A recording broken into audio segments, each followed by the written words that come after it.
Aujourd'hui encore, on va parler de business, on va parler de sport, on va surtout se servir de ce prétexte qui est cette victoire, cette brillante victoire du Sénégal à la dernière Coupe d'Afrique. C'était le dimanche 18 janvier à Rabat. Alors pour parler de tout ça, j'ai mes invités, Malik Mbow, que je présente ici, Malik Mbow, architecte, directeur général d'Archiconcept International, membre du Bakou.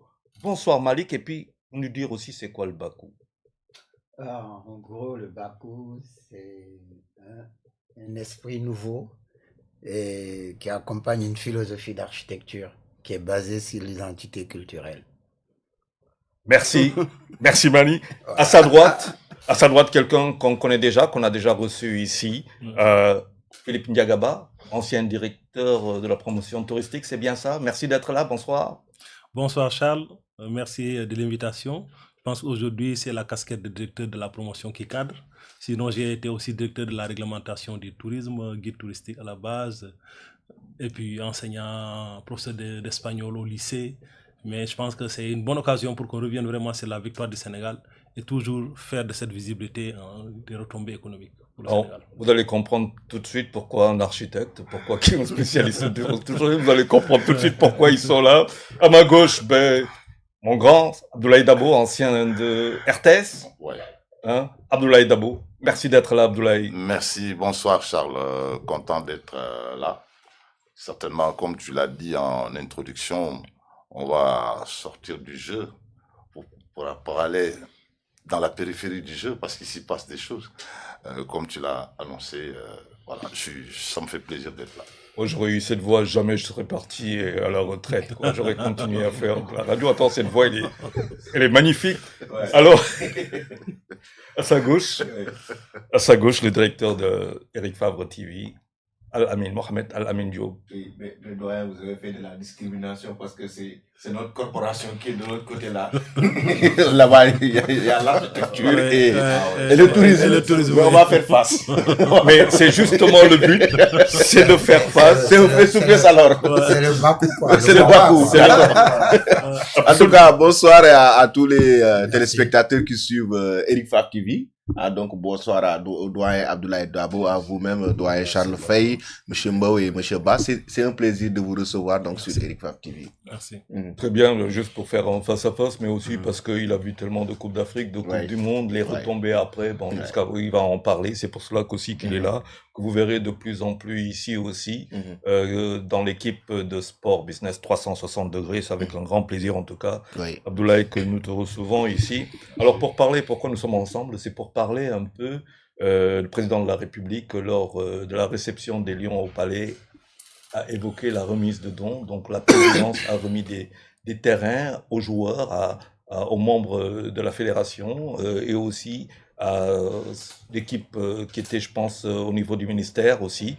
Donc on n'est pas là pour épiloguer sur ça, mais pour vraiment nous projeter sur ces terrains-là. Est-ce une simple récompense ou alors un projet stratégique? Nous allons aussi parler de la valorisation de l'équipe nationale aujourd'hui qu'elle a gagné, sa valeur, qu'est-ce qu'elle vaut, combien elle coûte. On va parler des retombées aussi justement de cette victoire. Bon, quand bien même on ne saurait pas encore si les 10 millions de dollars vont arriver, mais bon, les retombées et peut-être les investissements à venir, où faudra-t-il le faire. Mais peut-être avant de commencer, Mohamed, nous attendons de la commission disciplinaire de la CAF qui s'est réunie hier sur cette question, justement, qui s'est passée très, très difficile là-bas à Rabat. Où est-ce qu'on en est sur ces questions-là? Est-ce qu'on peut avoir des informations? Oui, effectivement, donc la commission disciplinaire de la CAF s'est réunie par rapport à la situation. Donc, comme on le sait tous, la finale de la CAN. Donc, il y a eu énormément d'événements donc qui sont passés avec des joueurs qui ont été auditionnés. Donc, pour le Sénégal, il y a eu Iliman Ndiaye, Ismaïla Sarr. Aussi pour le sélectionneur Pape Thiaw qui a été auditionné. Du côté du Maroc, il y a eu Achraf Hakimi et Saïd Barry qui ont été entendus aussi par cette commission. Donc le verdict sera rendu demain normalement, donc ce jeudi, par rapport aux décisions qui seront prises, les sanctions certainement qui vont tomber. Donc par rapport à tout ce qui s'est passé dans cette finale de la CAN 2025, parce que quand même tout le monde a le monde du football a constaté quand même qu'il y a eu énormément de choses anormales dans cette finale entre l'arbitrage, les extra sportifs qui se sont quand même passés dans ce match, les serviettes et beaucoup de choses, même en dehors du terrain, avant le match, l'intimidation, ce que le Sénégal a vécu avant d'arriver au stade pour jouer cette finale. L'organisation, est-ce que le comité d'organisation de la CAF sera sanctionné? Est-ce que l'arbitre sera sanctionné? Il y a beaucoup d'interrogations en tout cas par rapport à cette situation. Est-ce le fait d'avoir déjà précisé nommément 2 joueurs, est-ce que c'est pas une orientation sur des sanctions qui pourraient tomber éventuellement sur ces joueurs-là? Effectivement, parce que on les a auditionnés quand même, Ismaïla Sarr par rapport au carton qu'il a pris après son but refusé. Il y a Iliman Ndiaye qui a fait un geste à l'endroit de l'arbitre lorsqu'il a sifflé un penalty. Donc, ils estiment peut-être qu'il a quand même accusé l'arbitre de corruption. Donc, de l'autre côté, Papcho qui a demandé à ses joueurs de sortir. Hakimi qui prend les serviettes du gardien de but sénégalais. Saïbari aussi qui a essayé à un moment donné de déstabiliser Edouard Mendy durant le match. Donc, il y a eu par moment quand même des joueurs qui ont été ciblés par cette commission pour les entendre. Maintenant, après, on ne sait pas encore la décision qui va tomber, parce que le Sénégal aussi a quand même ses avocats qui vont défendre la Fédération sénégalaise de football, tout comme le Maroc qui a porté plainte contre le Sénégal dans ce dossier. Et là, je pense que ça sera vraiment une bataille juridique pour essayer quand même de sortir le Sénégal de cette situation.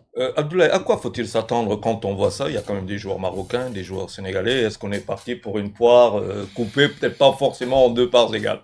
On va l'appeler une si longue finale. Oui. Ça ne s'arrête pas. Après le terrain, ça se déplace sur le plan purement juridique.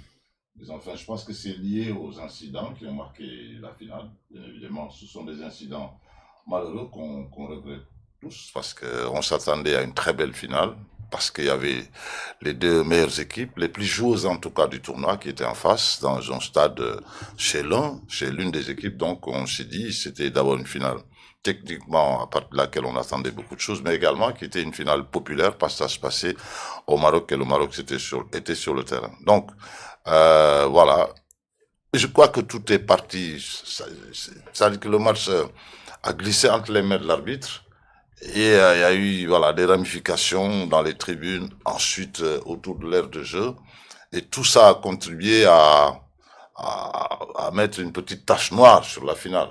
Pas sur l'organisation, pardon. Pas sur la finale, pas sur le terrain, quand même, il y avait du jeu.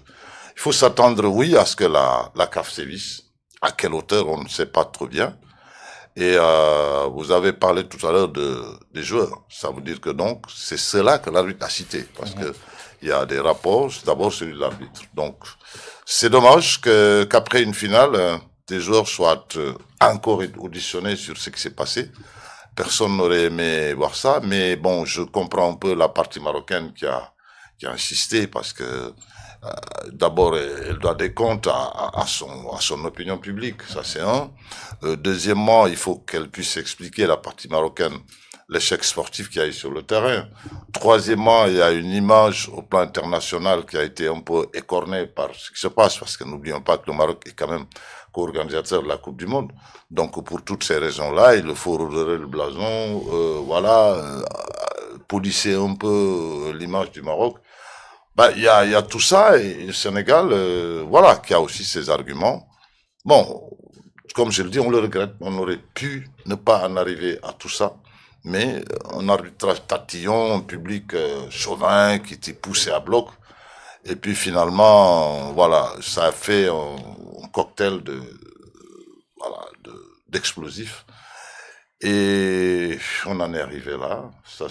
La finale s'est déplacée de Rabat au Caire, malheureusement, mais bon, c'est aussi ça le football. Il y a le jeu et il y a les règles du jeu. Il y a les règles du jeu. Alors, Malik, quand on regarde ces beaux stades, autant pour moi, marocains, on aurait dû en parler beaucoup plus aujourd'hui en termes de leadership, de créativité, de construction et tout, mais malheureusement, on va parler de fait de jeu. Donc là, on parle d'image au plan international. vous, quand vous regardez ça aujourd'hui, quoi, il y a aussi le leadership, le Sénégal qui réussit à rayonner en terrain de leadership, alors qu'on aurait dû peut-être beaucoup plus parler, si ça était bien passé, pour le Maroc, beaucoup plus, par exemple, des stades qui sont magnifiques.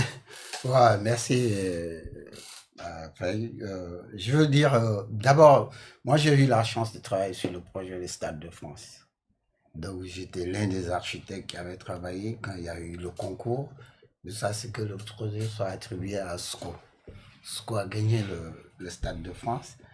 Bon, ça s'est passé d'une manière un peu difficile avec Nouvelle, parce que Nouvelle était classé premier par rapport au jury. Mais son projet, on ne pouvait pas le réaliser en moins de 2 ans, parce que la Coupe du Monde